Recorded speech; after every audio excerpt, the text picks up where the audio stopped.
Hello, everybody. My name is Roy Nemer of Wrestleview.com, and I am joined by the always lovely, the always great, Thank you. the better half, in my opinion, of the Tedesco family, Victoria Tedesco. Thank you, Roy. Victoria, how are you? I'm good. How are you doing, Roy? I'm doing good. I'm not used to this like post show in the afternoon, but it's Wrestleview Live number 106, Clash at the Castle. We got a lot to discuss. I'm not used to flying this ship. It's usually Mike. Mike's usually here, but we'll figure it out. I haven't done a show without Mike in a very long time. But I was happy that when Mike said, because people are already asking, oh, where's Mike? Mike has to work. So Mike recapped, but then he had to go to work. And he's like, would you want to do the show with Roy? I'm like, yeah, I'd love to. I was like, I'm glad that I was like, if Roy wants to do a show with me, I'll do a show with Roy. Absolutely. Yeah, he told me the same thing. He's like, hey, I kind of have like this church thing or whatever. Like, do you mind? I'm like, yeah, no problem. Sure, I'll do. We'll do it with Victoria. Why not? It's the first time, isn't it? I think it's our first time. I've never been on the SmackDown post show. No. Yeah, I haven't been in a SmackDown post show for a while too. Yeah. So. You're not the only one. But we're not alone because we do have a lot of people in the chat. Yes. I see a couple of people here. So I see Andrew. I see Jamel. I see Daniel. I saw a couple of people earlier as well. So welcome, everybody, once more. It's Wrestleview Live number 106, Clash at the Castle from Cardiff, Wales, although we're not in Cardiff, Wales. Yes. But what a show from Cardiff. Oh, yeah. Oh, wow. Yeah. Wow. So we'll run through the quick results, and Victoria, I'll just get straight to you and see what you enjoyed. Perfect. So opening match. Opening match, we had Damage Control. So Bayley, Dakota Kai, and Io Sky, who defeated the Raw Women's Champion, Bianca Belair, Alexa Bliss, and Asuka. Second match was, and this I can't wait to talk about, but Gunther defeated Sheamus to retain the Intercontinental title. Yes, we're calling it title, not championships. Liv Morgan in the third match retained her belt against Shayna Basler, the SmackDown Women's belt. Rey Mysterio, so this was an interesting one as well. Rey Mysterio and Edge defeated the Judgment Day, and then there was a little bit of a twist afterwards. And then we had Seth. Are we still calling him freaking Rollins? I'm not sure. I'm not 100% sure on that either. Yeah. I think it's up for whatever. If we want to just call him Seth Rollins, we could just call him Seth Rollins. We'll call him Seth Rollins. So Seth Rollins defeated Matt Riddle. So he has his name back. Yes. He has his name back. Finally. And then in the main event, and what a main event, Roman Reigns defeated Drew McIntyre to retain the WWE Undisputed Universal Championship. Woo! Victoria, what overall thoughts? What did you think? What did you love? What was the highlight? Floor is yours. Okay. So overall, amazing show. Just, I was telling Roy this beforehand. When normally in the afternoon, I get like really, really tired and I have to kind of take a nap. And, I haven't been feeling that great these past few days. So I was really kind of nervous that I was just going to wind up falling asleep and missing the show. After all the hype, you don't want to do that. But I actually wound up because I was so entertained that I watched the entire show and I loved it. I really did. There were, obviously there's always going to be a couple moments you're like, but in comparison to certain things, because everything, there's just so much that happened and so much good things that happened. A couple matches where I was like, whatever, but it still wasn't bad though. It still was kind of like a breather, I guess you would say at one point during certain stuff. But Roy, I'm with you. When you were going down the list of what happened, the Gunther and the Sheamus, whoa, that was my favorite match. That was absolutely hands down my favorite match. And not to say that there weren't other amazing matches on the show, but that just had so much aggression and so much intensity that anytime there was a punch or anything, I just felt it. I'm like, ooh. When Sheamus was going at him, I was like, oh my God, I'm feeling this right now in my chest. It was so bruised. Yes. So bruised. And obviously he's pale, so the redness just kind of shows immensely, pops out. But yeah, I mean, that's overall like that. Well, honestly, overall, that was my favorite.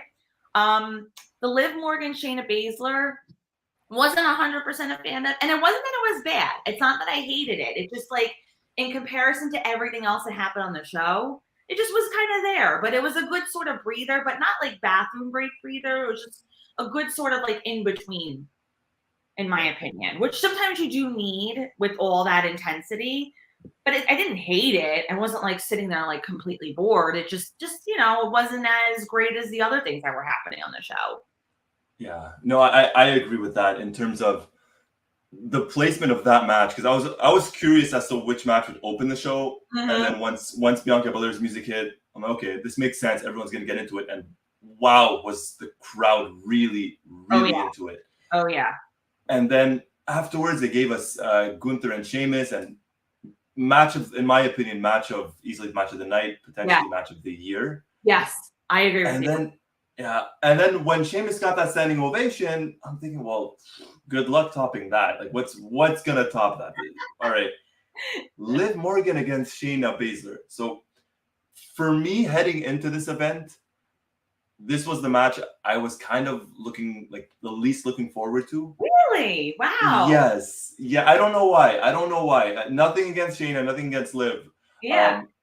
But it's just, I was watching the pre-show earlier, and they were talking about, Liv Morgan's defending her title, and I swear for about 5 seconds I'm thinking, like, who is she defending the title against? Yeah. No, I couldn't remember. Mm-hmm. I couldn't remember. But I agree with you in that sense. For me, this was the least, I'll say, exciting, or probably my least favorite match. It wasn't bad, like you said. It wasn't bad. Wasn't bad. It just wasn't up to par, probably, with the rest of the matches on the show. Everything else was just so good. Like, that match probably could have been on like a SmackDown or a Raw, and it would have had it probably would have had a better, I guess, critique of it, like just in general, because it's episodic. But when you're doing something like this pay-per-view and everything else that happened tonight, it just didn't live up to that potential, I guess. But it was whatever. It was. Well, I'm actually looking at it. Granted, this is through Wikipedia, but out of all the matches tonight, excluding the pre-show, out of the 6 matches on the main show, that one lasted the shortest.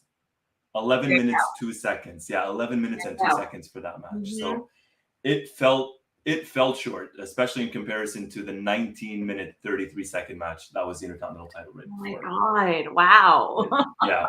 Yeah, and Daniel mentions it here too. He says, he agrees with you, Victoria. Liv and Basler could have been, well, maybe not SmackDown, but the pre-show. Something. Mm-hmm. Yep. Something. It wasn't. Yeah, just didn't hold its place. It just wasn't. It's like, you look at that outlier, you're like, yeah, that probably didn't need to be there. Yeah, it felt, even though it was a title match or a championship match, it in a way almost felt out of place. Despite the fact that the crowd was into it, though. The crowd, I have to say, that was probably another thing about this show tonight. They were into from start to finish. They really, like, you could tell probably within like 2 minutes how a crowd's really going to be during the show in general.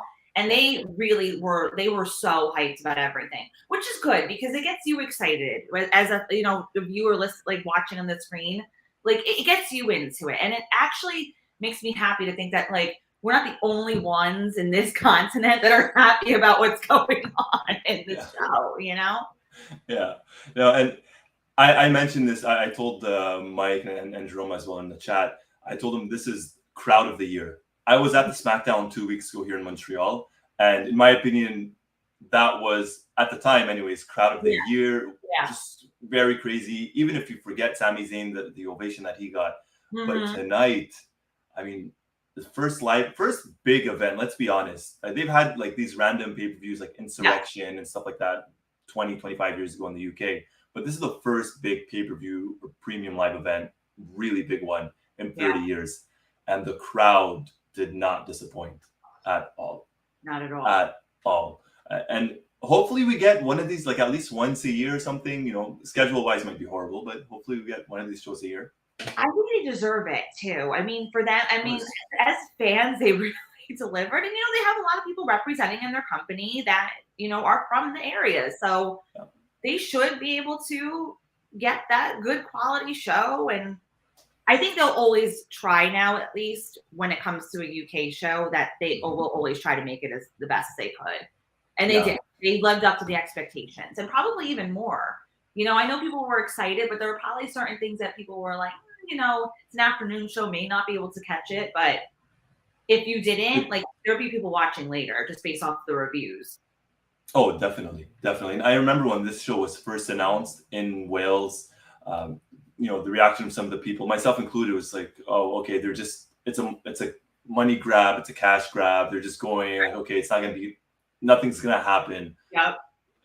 Nope, we were wrong. We were very, very wrong. We can admit when we're wrong here. We can do that. Yes. It's despite it not happening often, but no, we do it. No, definitely not you, Roy. Maybe Mike, but not Roy. No. I don't know. Mike will watch this later on, and Mike's gonna be like, "Whoa, what is this?" No. So for you, match of the night was the Intercontinental title match? Yes. What about you, Roy? See, it was that, and that was the match I was looking forward to the most. But since you went with that, I'm gonna have to go with the main event. Yeah. I thought the main event delivered. I messaged the guys in the chat. I said, somehow, some way, I have a feeling we're gonna get a new champion.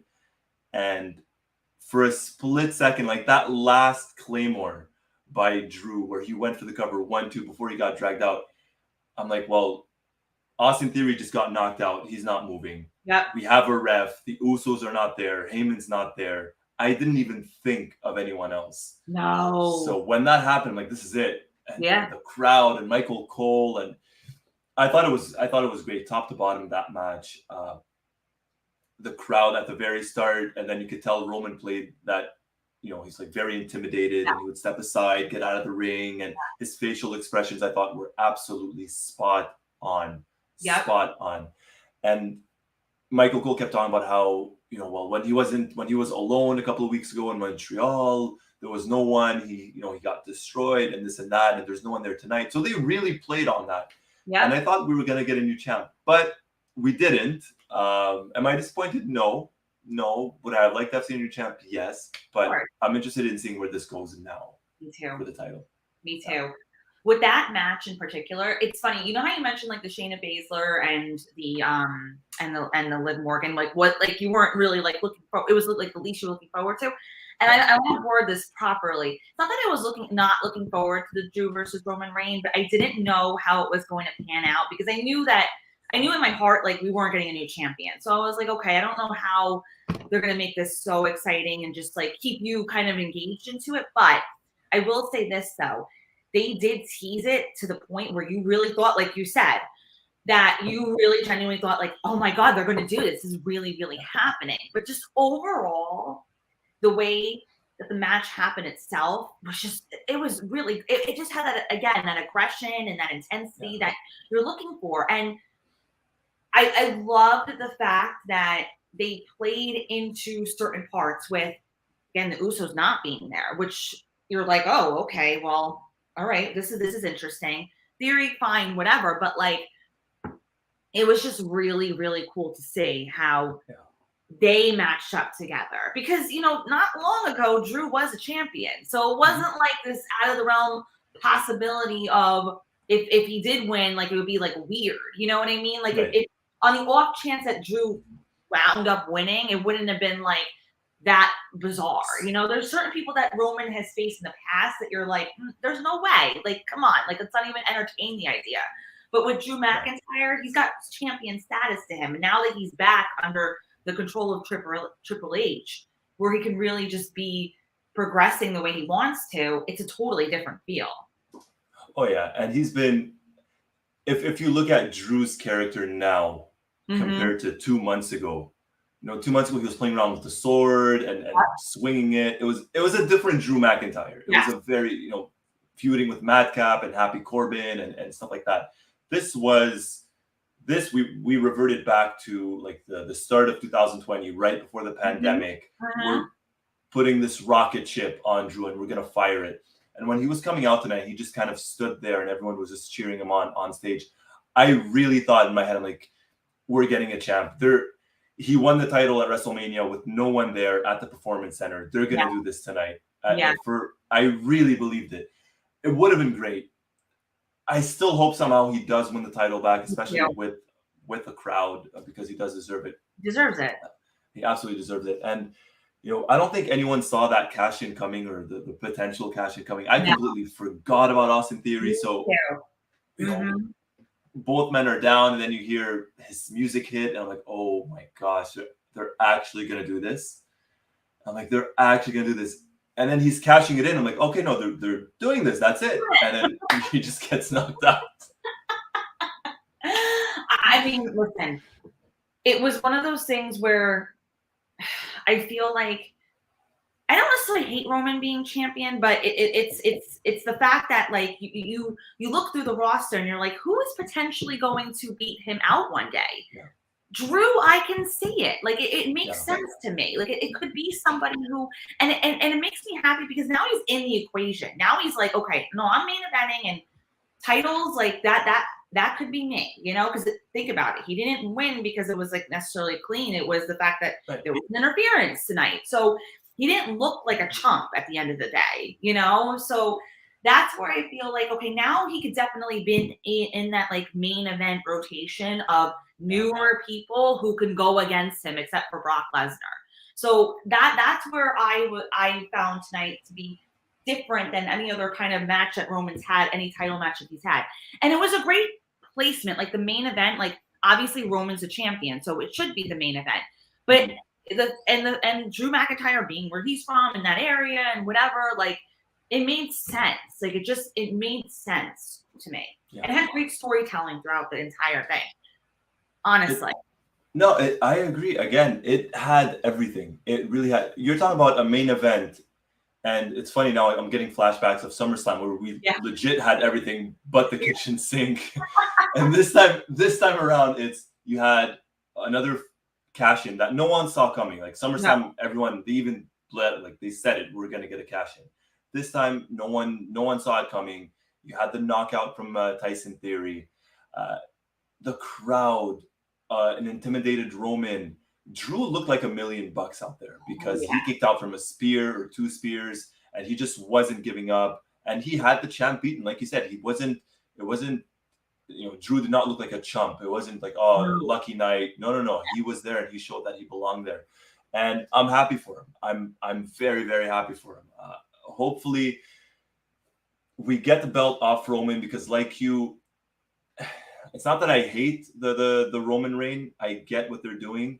But like you said, now it's gotten to the point where there's really no one left. And as you mentioned, some of the guys that he's beaten, I mean, when he was feuding with Kevin Owens and they had that I Quit match or Last Man Standing match, there was no way. I think everyone knew there was no way Kevin Owens was going to win that. No. And now, there are rumors on Monday about Braun Strowman coming back and maybe someone else. So we haven't had Strowman in a while, obviously, but are we going to get Strowman and Roman again? Right. So it'll be interesting. But yeah, I get what you mean in terms of maybe it's not a bad idea to get the belt off of Roman, because if it doesn't happen now, it's not going to happen at the Rumble because it's going to be too soon for WrestleMania. So definitely not. It's going to happen at WrestleMania. And I'm not into the idea. And again, I love The Rock, but people saying that will be The Rock and like this whole family thing, which I don't know. With the interference tonight, what was the cousin's name again? I can't remember. The name. But with that interference tonight, I feel like there's a part of me that still feels like they're still going to go off this whole family thing, which would be Rock coming in and being like, okay, guys, like, we're family. Like, what are you doing here? You're whatever. And it just seems like that could be happening. So that's where I get a little bit nervous. Yeah. That's where we're heading. I think so. And the name, even I had to look at the results. Solo Sikoa. Sorry, I couldn't remember. Solo Sikoa. He's the other cousin, right? And if they do get, if like you said, the whole family thing, right? Then maybe Naomi, if she ever comes back, if something like that happens. Yep. But I was watching, I don't know if you saw it, I don't know if anyone else in the chat saw it, but there was a Triple H interview yesterday with Ariel Helwani. It's about an hour and some long. So I watched the whole thing, actually. Okay. Pretty interesting. It's worth, if you have the time, definitely check it out. And he was asked about The Rock. So he was asked, like, is Braun Strowman coming back? What about Sasha Banks and this and that? And then finally he was asked about The Rock. And his answer essentially was, Rock is the biggest name, arguably, in the world, most recognizable face in the world, biggest name in Hollywood, built like a tank, built like a megastar. He said, but the second you hit that canvas, things fall off. Yeah. So he mentioned that. So maybe the age factor, being rusty, the rustiness. And he said, The Rock has to clear his schedule. You have to make it work. Yeah. So I think there's a lot of factors in there. And I hope, and seeing what we've seen from Paul Levesque so far, Triple H, I hope they have a plan B for WrestleMania as opposed to just The Rock. And I think they do. It's probably going to be Cody Rhodes, which I'm all for. Oh, me too. That would be fantastic. That would be like a dream match for me. Yeah. That story overall. I cannot believe though that was because I haven't watched NXT, and then I'm being honest, but I think that's his brother. Like that's like the Usos' younger brother. I was like, they look alike. Like they all look. I mean, they all kind of look alike. But I was like, at first I'm like, did they dye their hair? And then when Mike was like explaining it to me, he's like, I'm like, oh, okay. That's the brother. I'll watch maybe 2 episodes of NXT a month. I'll fast forward through most of it. Sometimes I'll DVR it. I'll watch it. But when the hoodie was there, I'm like, is that Jay? Is that Jimmy? I'm like, did one of them actually like fly? Did they actually get to Wales? And then we took it off. I'm like, oh, that's the cousin from NXT. What's his name? Don't ask, but that's the guy from NXT. Yeah, no. Yeah. So, anyways, but see, that was unexpected as well because under Vince, a month or a month and a half ago, there's no way that happens. No chance. Not at all. Because he doesn't view NXT, and I honestly should be starting to watch it more, and I probably will. But he never viewed NXT as like anything in comparison. To him, it was just like, oh, okay, this is just gonna like get me some money, like extra money and whatever. But he never viewed it as, training and getting guys up and building up to the main roster. Because anytime you had anybody from NXT who had a great character, mind you, and then they came to the main roster, it was like, huh, who's this guy? Totally different person. But no, it was great. It was great. Yeah. It was a good event. It was surprising. It was absolutely surprising. Talking about surprises, because I thought we ended up getting something that I thought we were going to get towards the end of a match. We ended up getting it after a match. Mm-hmm. Dominic Mysterio turning on Edge and his father, Rey Mysterio. Victoria, what do you think? And everybody else in the chat, what do you guys think of that? Okay. So what I found very good about this, right, was the fact that they won, right? Like that they won, but then Mysterio still turns. So that to me was like, that was a unique turn of events there. Like you would expect it if they lost, like, okay, then you have everything to kind of like throw at them and be whatever. But the fact that they won and he still did it was just incredible. And I loved the way that they did it. I love that he went after Edge first, right?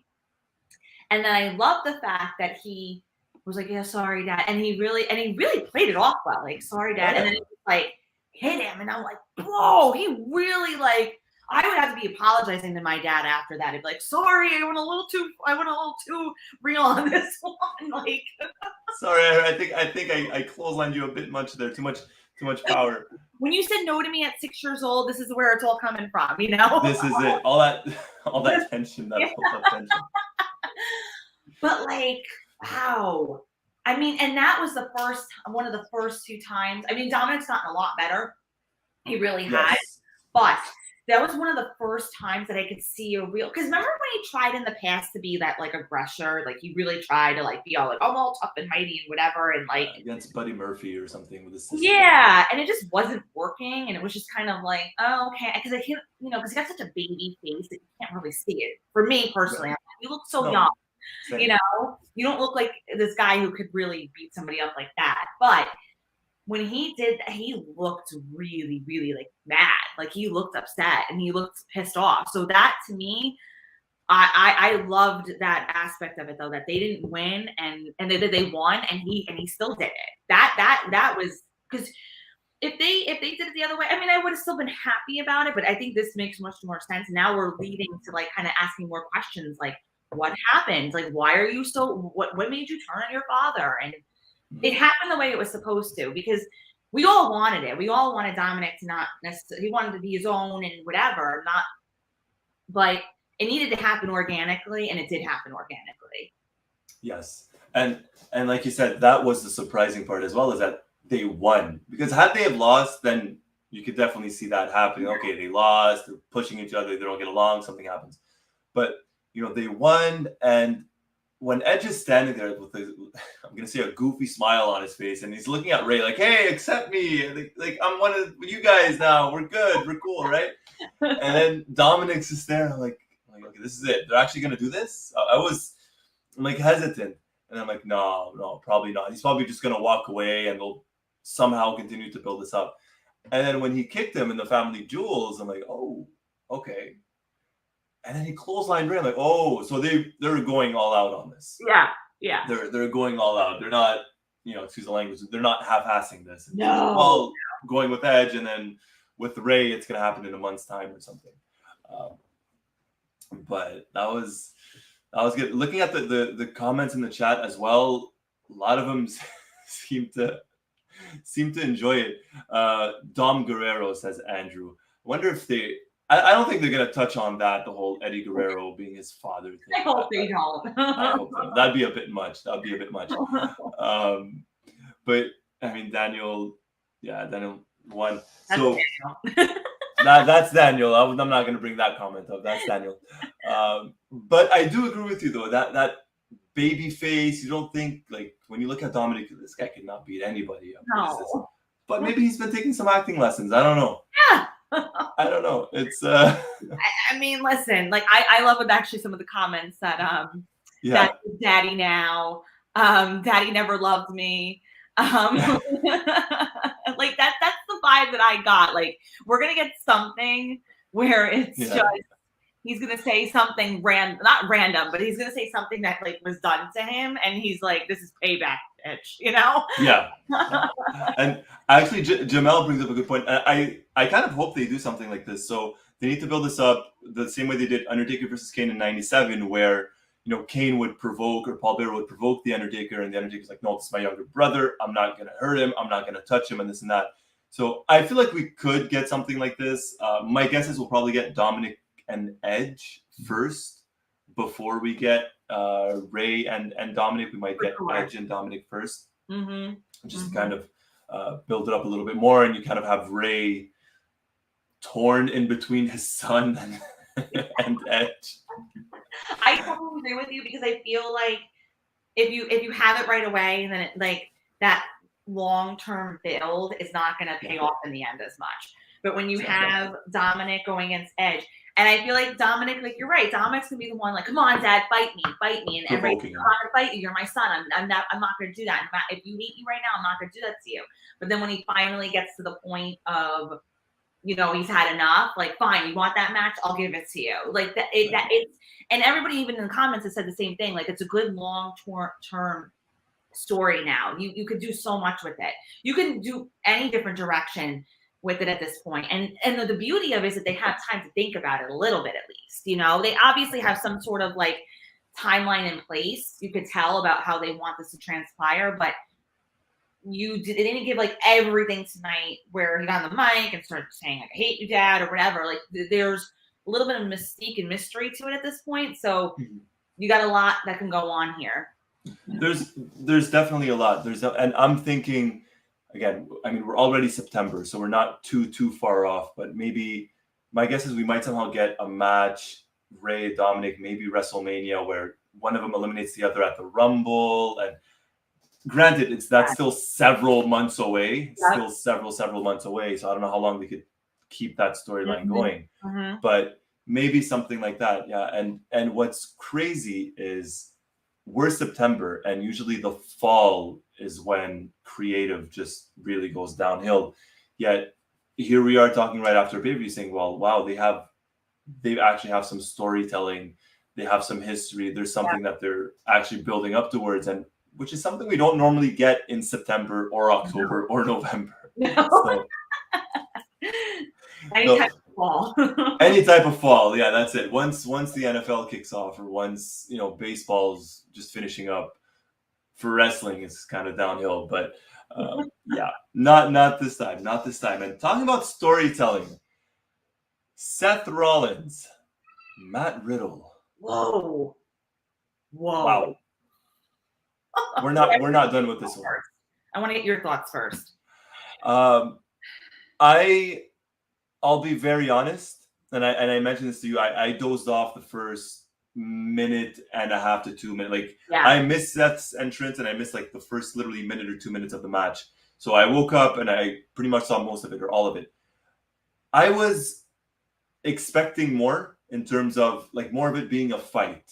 I was just expecting them to brawl, so that kind of style. But when the match was over, I took a second. I'm like, okay, wait a minute. This is clearly not the last time we're going to get these two in the ring. So obviously they didn't want to go all out and give everything. Yeah. And then I started to think, I'm like, well, wait a minute. This is, if I'm not mistaken, Seth's first pay-per-view or premium live event clean win, essentially, of the year. I think. And I'm like, wow, number one, that's, for whatever reason, that's somehow popped into my head. But as for the match itself, I'm thinking, I want to see more. It was good. I was expecting better, but I know why, in a way, we kind of did not get the better, because we're going to get more matches. So I'm not disappointed in that sense. I have loved this feud so far. Me too. I was hesitant when it first started because it was all about, Randy Orton, and Riddle was talking about Orton. But the past couple of weeks, and especially the past Monday with that promo, it took it up a notch. It really took it up a notch. And that's why I was expecting that brawl type of match tonight. Again, I get why we didn't get it. But I enjoyed this, and the crowd was really into it. And the last 5 minutes of the match were so intense. So hard hitting. I loved it. Victoria, I don't know about you. I had no idea up until like this week that there was some actual feud in the past with them back in like 2019, I think it was, that they mentioned. Right. But I had no idea that words were exchanged at some point. And then the fact that, there was some real heat there. So for me I think it's actually credit to both of them I always say, when you can bring like your personal stuff into something and work as a professional and not hold any grudges against an individual, because both of them easily could have said, especially now under the new regime, like, I really don't want to work with him, like, this is not something that I want to do. And I feel like somebody like Seth Rollins could say that and just whatever, but the fact that the both of them were very professional and brought a lot into that personal attacks, like, because when they had that exchange about the divorce and about the kids, and like then the fat shaming that happened between like the women, I'm like, wow, like this is they're really bringing it, and they're really going at it when this conversation and this heat against it. So kudos to both of them, first of all, for allowing themselves to like lay it all out there and like, this is what happened. But I'm sure it helps them to get like think about it again and get angry about it again and work together. But I did like the fact though that now I'm starting to see the payoff of not having their match at SummerSlam. Like this is really why we didn't have it, because again, you could do so much with these two that you were able to do. And this is like the start. This is the start of it. This isn't, again, I don't see this being like the end of whatever, because it didn't get resolved. Where Seth Rollins won, but it still wasn't like it's even though it was clean, he still won, but it's still not over. Like when you fight, you have those words and those fighting words. You're not just gonna let somebody get away with it. Like, okay, now we're done feuding. Like they're angry. Side note though, I love Seth Rollins' entrance.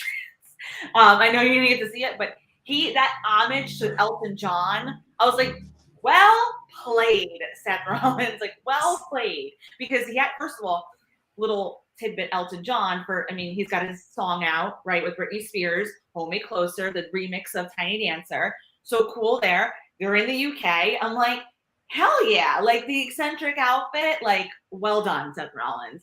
I was wondering what is because I saw after the show, sorry, before we went on the air, Yeah. I went on Instagram real quick and I saw the entrance. I'm like, but I had no clue who it was. I could not figure it out. And then I thought, I'm like, okay, maybe it's something that has to do with either Riddle's past or they're in the UK. It has something to do with the UK. I did not think of Elton John, so thank you for clearing that up. Mike and I, as you know, are Elton John fans. Yes. Saw him 5 times this year. Probably will try to see him again in the fall. Just 5 times. Immediately when he came out, we're like, Elton freaking John. There it is. Like, here we go. But yeah, no, I really, really, I did enjoy the match. It was one of those things where I'm looking forward to continuing. There's certain stories and certain feuds I'm like, end it now. Like, please don't continue on with this. But when this goes on further, I'm all for it. Really am. No, and something that you mentioned a couple of minutes ago in terms of now we understand why they did not have that SummerSlam match. Because when it was called off, and then it became obvious or became known that they called it off due to storyline reasons, and obviously Riddle wasn't hurt. I think it was on the post show when we were talking about it, like, what was the point of not having the match, but having that brawl at SummerSlam? Like, just give us the match. It would have made more sense. But now, like you said, now we see the payoff of that. Again, we go back to it, but that long-term storytelling. Yep. From last month and prior to that. I don't know who's going to come out on top out of this feud. Seth did not come out on top against Cody Rhodes. He lost the 3 big matches against him. Is it gonna be a clean slate against Riddle? I doubt it. Next pay-per-view is Extreme Rules, so chances are we're gonna get a rematch. It's gonna be in Philadelphia. So what's interesting is the fact that unexpectedly with Randy Orton when he got injured, it's like now Riddle was kind of forced to do it on his own, and like. Yeah. That's hard sometimes when, I don't think I was seeing like a breakup, but not like necessarily that quickly. So for him to really like take on the reins with that and just go with it, that's awesome. That he was able to adjust. He mentioned obviously Randy Orton in the beginning and how he was his friend and how he wishes him well, but now that like Randy Orton's really not a factor in it. So it is interesting to see how everything kind of will pan out. And everyone in the comments, you got to say this. How happy are we that he's Matt Riddle again and not just Riddle?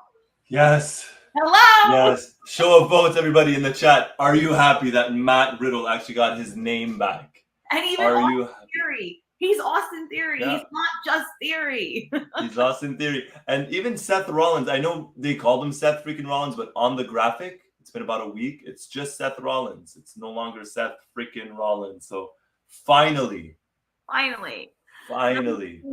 Riddle. He's Matt Riddle. He's Matt Riddle. Matthew, yes. And even in the video package leading up to the match, they had Riddle's voiceover. He's talking commentary. He said, now you're gonna get to know who Matthew Riddle is.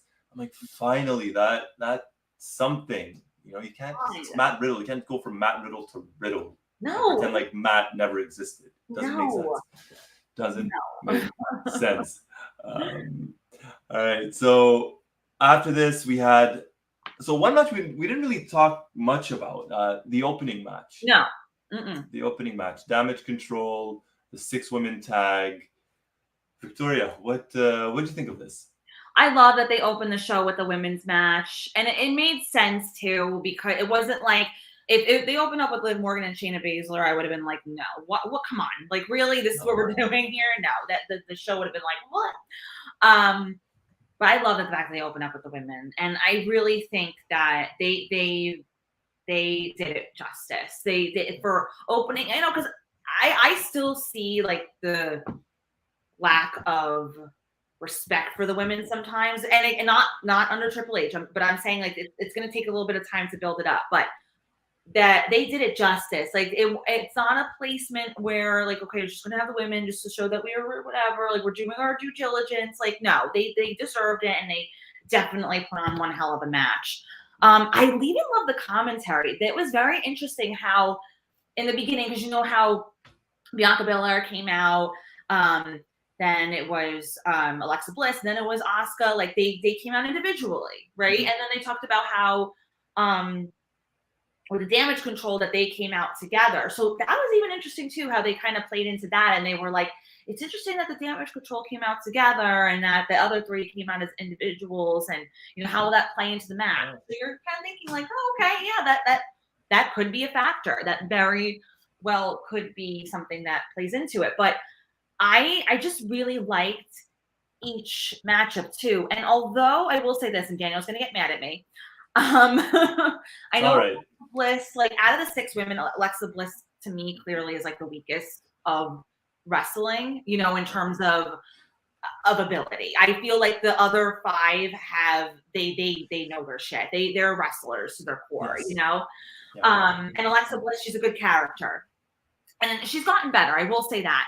But she held her own tonight. Like I wasn't like complete. I mean, there were certain spots where it looked a little bit weak when she was like throwing some punches in. I'm like, okay, she could have done a little bit faster, a little bit more, a little bit better. But I felt like she didn't completely look out of place though, which was great. Like the way that they kind of set it up where Bailey wasn't going to really fight at the start of it, and then Bianca's looking to get whatever. Like they had a very good way of displaying it where you weren't annoyed. It started off a little bit slow, but I was fine with that because you kind of want to see where they were playing out more of the story in the beginning, which is cool, which is totally fine by me. But I think all of them had a great showing, and it's good that it's good to see Bailey back too. That's what I really enjoyed about it as well. Yeah, it's been a while. It's been a while. She was on SmackDown before she got injured, so I was recapping SmackDown. Yeah. So when she left, it left a big void in the women's division. Obviously, she's back now. The crowd loved her. I think she particularly enjoyed the crowd a lot. Oh yeah, and it showed, especially at the start. She tried to hide that little smile or laugh, but she enjoyed it, and she played to the crowd very well, and she knew how to kind of, shut them off or shut them up, so to speak. She did very well. And to touch on what you said about Alexa Bliss, because I do agree. I think out of the 6, she's definitely the weakest. Not to say she's bad, no, and she has improved. Nope. But she is the weakest. Now, if you look really, maybe it's because she looked better tonight. Maybe after her concussion issues, she's fine. She feels more comfortable now. It has been a while. She was in the ring with 5 other women that actually know how to wrestle, or are pretty safe and pretty good in the ring, as opposed to, hey, we're gonna throw you against someone like Nia Jax, who's maybe not the best worker, so to speak. Nothing against Nia Jax, but maybe not the best worker. Right. So, all things considered, I think she has improved. Yes. Can she get better? Absolutely. But like you said, the character is there. The fans still like her, despite the fact that she had a disaster of a character for the past year, and she's still recovering from that. Yep. She does have a good character. The fans still relate to her, still like her. And I think you could still do a lot with her. But I enjoyed the fact that it's been 2 pay-per-views now. So SummerSlam and this one. I haven't checked the one before. But Creative or Triple H, or whatever you want to call it, they trust the women to kick off the show. Mm-hmm. Because whatever kicks off the show, you want it to be exciting. You want people to be into it and everything. And the fact that it is them, or it was them. I mean, at SummerSlam, it was Bianca and Becky. Tonight, it was a 6-woman tag. And, multi-people, multi-men, multi-women, multi-person tags, whatever, can easily go south. Yeah. Very easily. And that wasn't the case tonight. It really, really wasn't. And again, it helps that the crowd was into it a lot. And also, like you said, what if it wasn't going to be this? What was going to start the pay-per-view? Sheamus and Gunther, you could put it on last, and it would have been amazing, right? You don't want to start the show with that. Give them something else. this was a great match.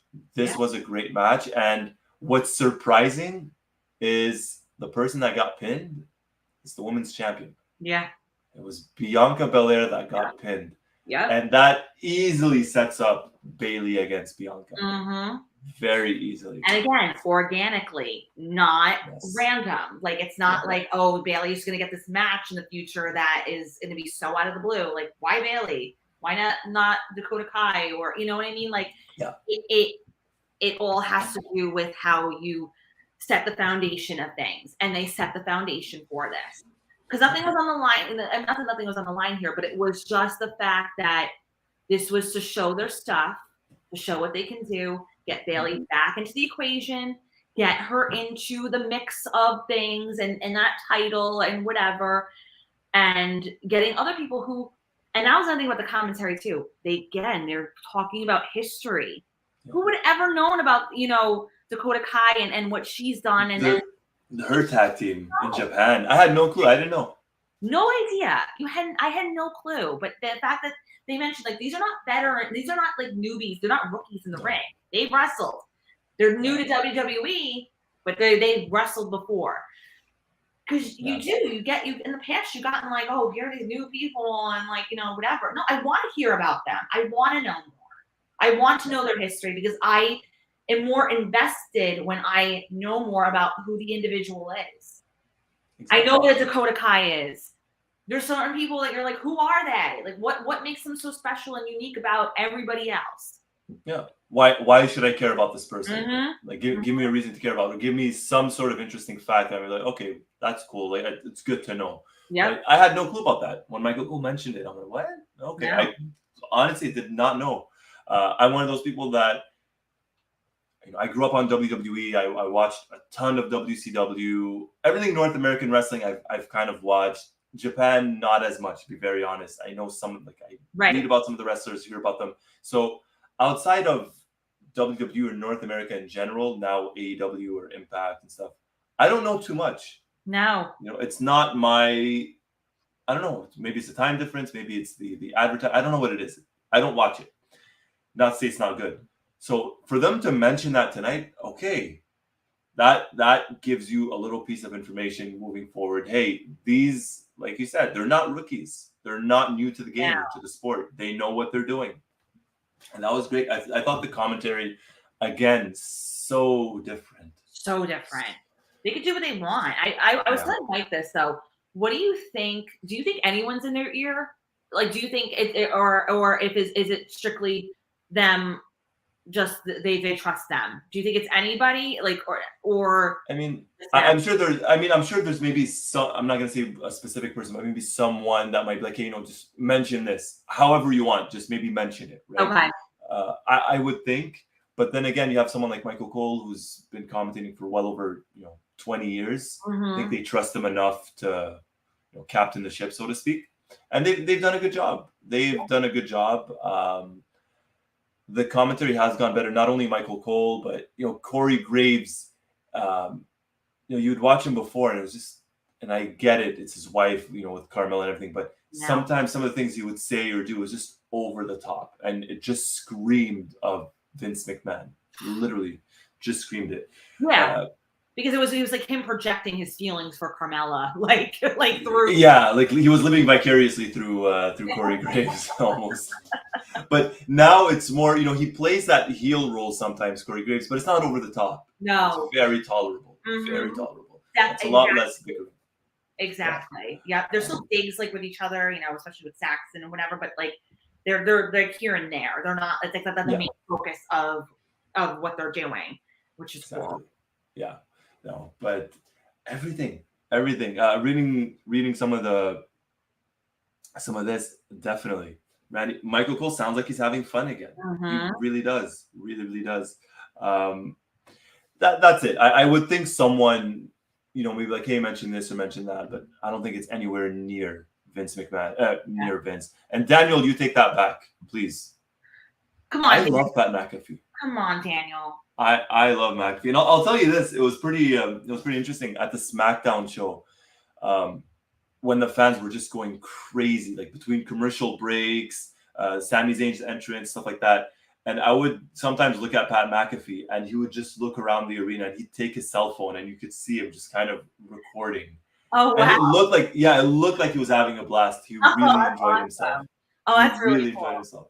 That's Yeah. really, really cool. And when the commentators are having fun and enjoying themselves, it's gonna reflect in their work. Mm-hmm.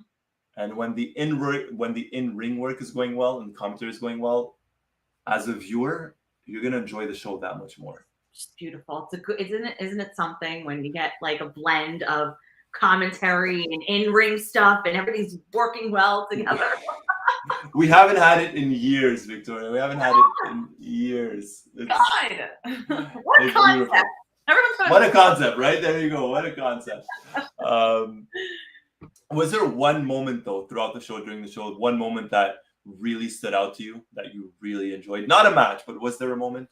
A moment. That's a good question. There was one for me. That's why I asked. I'll say, okay, so obviously, like when.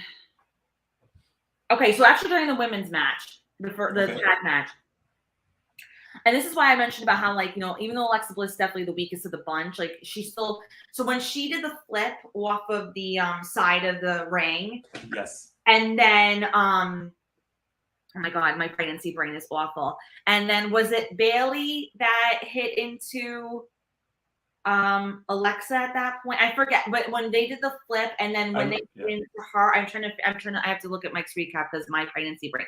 But that moment I thought was really cool. Like when they did the flip and then when she knocked into her, like I was like, that was a really cool moment in the match where I thought I was like, wow, that's really like showing some skill right there. Because again, that was going back to when we talked about the Sheamus and Gunther match, like you felt it. You're like, ooh, okay, wow. Like you're going like this as you're watching that match. Yeah. I'm trying to figure out who it was now that went into I'll have to rewatch that. Yeah, I remember the flip. I absolutely remember. I just can't remember who was there.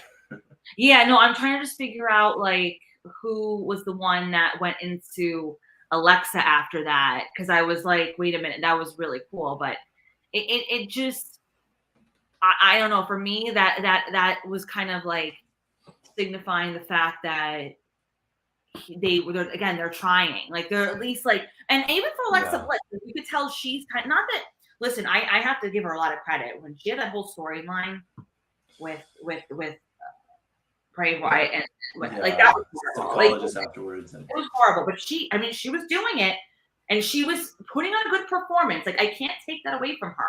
Even though the storyline was shit, she was still doing her job, and so was a very, very good actress with that. So I can't discredit that. But you could tell, like, she knows like the people love her, and she's really trying to just step it up. I feel like when you're in the ring with those other women, you have to kind of step up your game and say to yourself, like, I have to do better. Like I can't just like finagle it. But obviously, like, she's still working at it. So for her to do that and then like play into the other stuff that happened after when they were pushed into her, I'm like, yeah, like she's trying, like she's not holding herself back from like progressing in her ability. So I think that was like a really cool moment for me. No, that definitely, and you you mentioned the horrible character stuff with Bray Wyatt, and I'm talking about the storyline, what they ended up doing with her. Yeah. And then she had the psychologist or psychiatrist. Mm-hmm. And then if you mix up, her concussion. So she's had a rough 2 to 3 years. So mentally that's got to take a toll on her as well.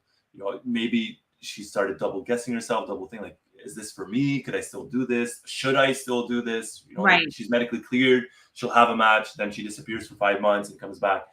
So she is trying. She's definitely trying. And like you said, when you're in the ring with people that are as talented as who she was in the ring with tonight, it makes you want to step up your game. Mm-hmm.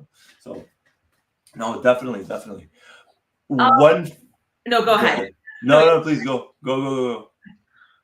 Because somebody just brought this up in the chat. What was with the singing at the end? Like, what was? I really think, because I mentioned, I wrote it in the chat as well. I told Mike and Jerome, I said, I don't understand this singing part. I don't get this whole thing with Fury. And I think Drew mentioned it. I think he's like, "Are we still on the air?" Because I think that was probably meant to be off the air. Everyone has fun. Because they sang the song by Oasis. Yeah. And then they sang what was the other one? I can't remember the other one. The whiskey and rye one. I can't. Yeah. I guess my brain shot. So yeah, I can't remember that one. But anyways, so because they started singing, I'm like, okay, well maybe it's UK, like artists from the UK. So maybe it's meant to be more off the air. Maybe Fury jumped the gun too soon, came into the ring too soon. Maybe I don't know. I don't get it either, because I mentioned it in the chat. Like, I don't get this. I think you're probably right. I think there was like a miscue of some sorts, and that was not meant for us to sing. Exactly. I don't think it was. I don't think it was. Which would make a lot more sense now, because I was like, wait a minute, what? That makes no sense. Yeah, and then even Drew asked us, like, are we still on the air? Like, are we still rolling? Yeah. He asked it. Mike's recapping, and I'm like, I go, what's happening? Because he had to go right to work right after. So right. I mean, granted, our job, like his job's like 2 seconds away from our house, but I was like, you gotta go. Like, what's happening here? Like, I don't know. It's like I'm just typing right now. Like, oh God. What are you gonna recap? The songs they're singing? I don't know. Let me see if he actually put it in or not. But he was typing. Like, he was like, he might have, did he take it? Okay. As for Sweet Caroline, Fury knows the sings, don't look back in anger by Oasis. Yeah, so Mike did say about the singing. So he did. He said, McIntyre may be down right now, but it was an unbelievable night. He did his country proud. At times like this, Fury can only think of one thing. Fury starts to sing American Pie. The crowd joins. There you go, American Pie. Yeah. Mike was typing. He was like, did he type in the lyrics? He didn't type in the lyrics. No. But I was like, wow. I was like, are you still recapping? He's like, yeah, like, because I went upstairs to go set up for this. So I was like, right. What's going on here? And then I just hear like American Pie, and I'm like, what the hell is going on? Did Mike put on some music or something? I don't know. Is Mike on YouTube or Spotify listening to music? Yeah, I'm like, wow, like, okay. And then I'm like, wow, he's so lax right now. Like, you gotta get to work, buddy. Like, well, why are you like still down here? Like, whatever. And you know what's funny? Because my mom's watching the baby. She like came like at the very last second, like, of when the show ended. So she didn't see any of like the matches or stuff like that. She knows we watch wrestling, and she's privy to it just because of my brother growing up too. But she was watching the singing, and she's like, "Do they do this every week? Like, is this a band?" I'm like, no. I'm like, I don't know what's going on right now. Yeah, that's the thing. It's like, you have the whole show. That's great. The whole show. That's great. And then probably, I'm guessing the one thing maybe she does end up watching or paying attention to is the singing. Because she's like, what are you doing right now? I'm like, oh yeah, I'm doing the podcast and whatever. And like, she's probably like, okay, like, what is my daughter doing right now? Like, what is my son-in-law making my daughter watch? What is this? Mike, we need to talk. Oh my God. Yeah, and I think that was meant to be some off-air stuff. Yeah, no, you're right. That makes sense now. Because when Drew asked if they're still on air, that's when it clicked for me. Like, okay, you're like, probably okay. That. It's probably that. One thing I actually enjoyed, or there were two, but one moment was the standing ovation for Sheamus, because I thought it was very genuine. I thought you could tell. I don't think he was acting. I think he really did get a little bit emotional towards the end. So that was very nice to see, because he does deserve it. Even though he lost the match, that was a great match. We spoke about it. He deserved it in the UK, not too far from home, and it was nice to see. And what I enjoyed as well was that the commentary did not, they shut up. They didn't talk during it. They didn't say, "Oh, look at the standing ovation for Sheamus." No, it was quiet. The fans, he was able to soak it all in. Yeah. Which was very nice to see. Very, very nice to see. And the other one as well, and this is me being sentimental. I don't know what's wrong with me today. Aww. But the most random thing But at the very start, right before the Intercontinental title match, Ludwig Kaiser, as he's introducing Gunther and the whole Imperium from NXT, the crowd just popped so much because sometimes we take it for granted. Like I don't. For example, when Kevin Owens or Sami Zayn, when they're in Montreal or they're in Canada or Edge is in Toronto, the hometown boys, they get that ovation. But for these European-based wrestlers, Yes. it's not often that they're back in Europe, especially for such a big event. Yep. So when he was introducing, even when he just started talking, you could tell people were into it. And then when he introduced them, the crowd just popped. So that was nice. That was Mike's calling me a crybaby, Roy. I mean, when he gets home, I'm gonna kick his butt because that's just wrong. Like it's all right. Couch, you're going on the couch. No, I know what you mean. That's a very good point that you make, though. For most of the superstars, they're able to get that moment when they're in their town, and even though in the past it was like, oh, the crowd, but the crowd always was behind them. They get that moment where they're able to come out and pay homage to their area and everything.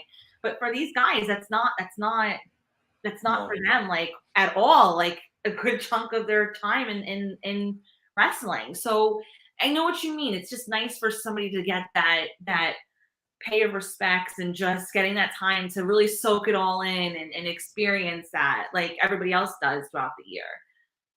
Yeah, and something like at the last show 2 weeks ago on SmackDown, after it went off the air, Sami Zayn, Kevin Owens, massive ovation. And then Kevin Owens was talking, and he was just talking in French pretty much the entire time. Oh, wow.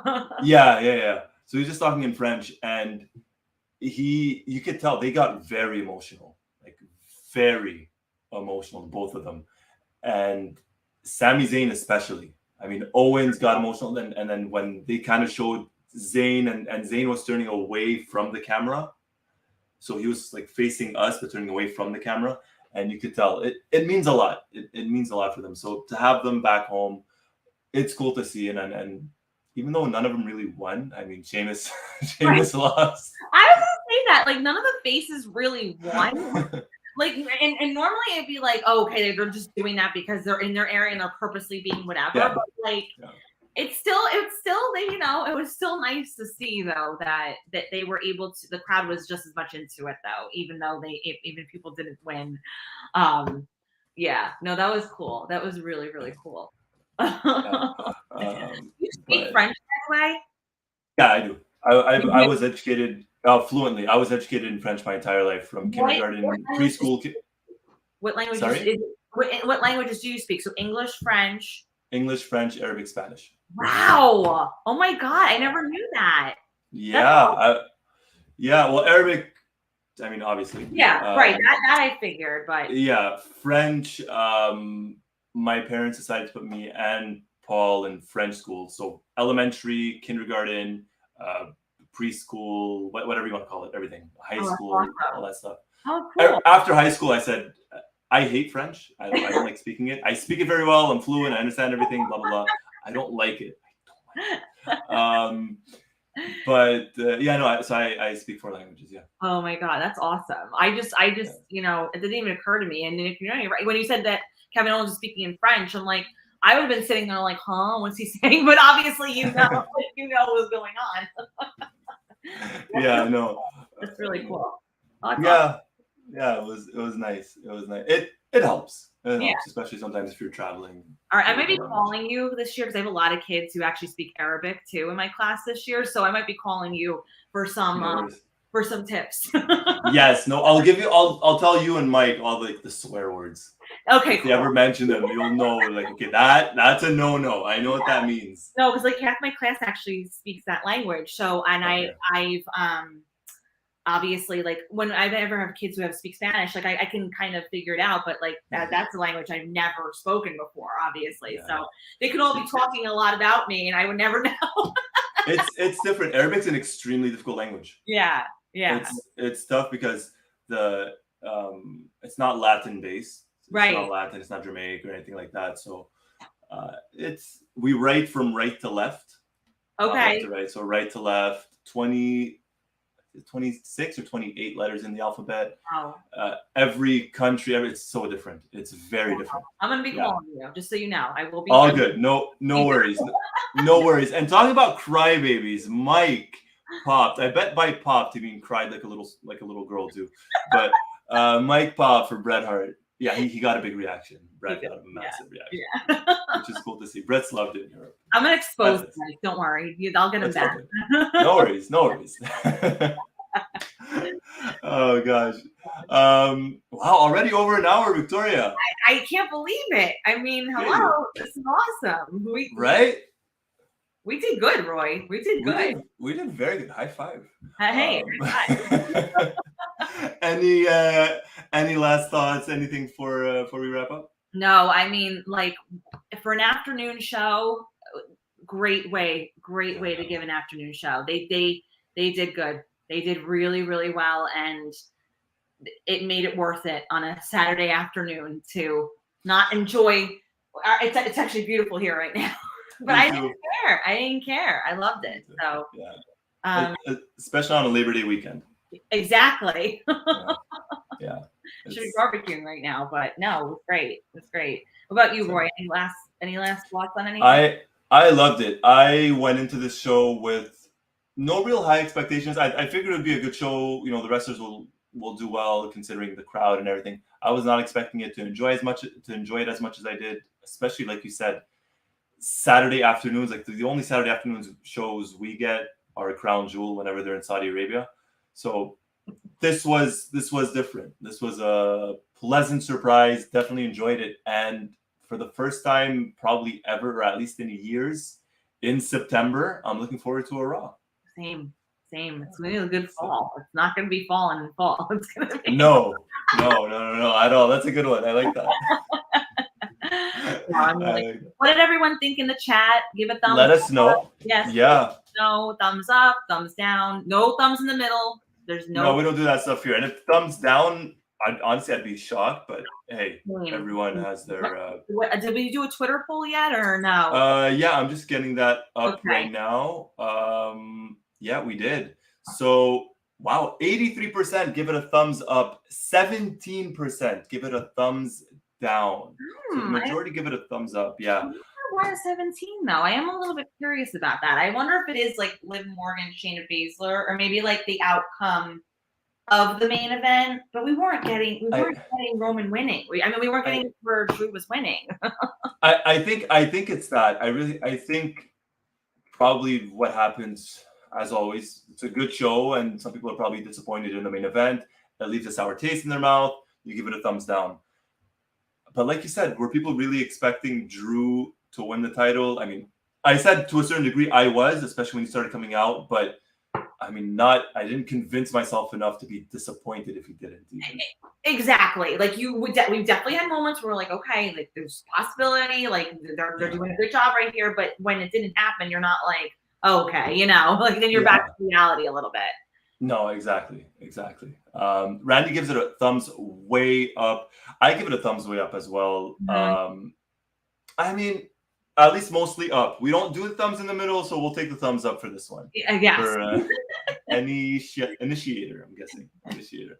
Rob 316, awesome show. I was hoping Drew would win. Same here. I agree with that. Victoria, this was very fun. A lot of fun. This was so much fun. Invite me on SmackDown post show, please. I gotta invite myself first on the SmackDown post show. So, but you don't need an invitation. You, Mike, you guys don't need an invitation. Anytime you want, let me know. Convince me enough to do the post. No, I'm joking. I'll do it. I'm gonna do it. It's just it's summertime. We don't get that much nice weather in Canada. So I try and take advantage whenever I can. No, and listen, it's a Friday. I remember those Fridays when Mike used to do it. It's definitely a commitment. So I understand. It is. But you know what? We'll get one. We'll get one in the next 2 weeks. That's a Roy Nemer promise. Love it. If that even means anything. That's a Roy Nemer promise. We're gonna get one in the next 2 weeks. And you and Mike are both more than welcome. I love it. As long as Yeah, as long as Mike wears an Elton John shirt. Oh yes, Mike. Yes, you know what? We have the glasses. We'll do the whole thing. We'll pay homage and we'll do a whole thing. I should have worn that. I should have friggin' worn tonight on the show. Damn it! What? We'll redo it. It's all good. All right, we'll redo it. We're live again in 45 minutes. Everybody, join us. Oh my god! It's all good. Mike and I will be posted on a post show on Monday. I'm not really sure what's going on. Right. I don't think we have any plans. I mean, it is Labor Day. I'm not really sure. A lot of people in our family actually are sick with COVID, so that's stay away. Yes, exactly. I do apologize again for this week. It was a rough one. That also factors into it. I was a little nervous about today as well. I was very sick in the morning, so I'm glad I was able to plug along. But we'll keep you posted. We'll maybe get a show. I'm not really sure. Really, gotta talk to Mike and gotta see what's going on. But if not, tune in, like, subscribe, and watch more. We got more content on this channel. So Wrestleview, look at our recaps. We're the best recappers of all the sites out there. Mike, Tedesco, Raw recapper, and Roy Nemer, our SmackDown recapper. We'll be also posting on AEW on what happens there with our recapping. So that's to come soon. And we hope you enjoyed, everybody. We had a great time. Wow. Thank you. Couldn't have said it better myself, Victoria. Thank you, everybody. Take care, everybody. Thank you once more for watching. Till next time. Bye, guys. Bye, everyone.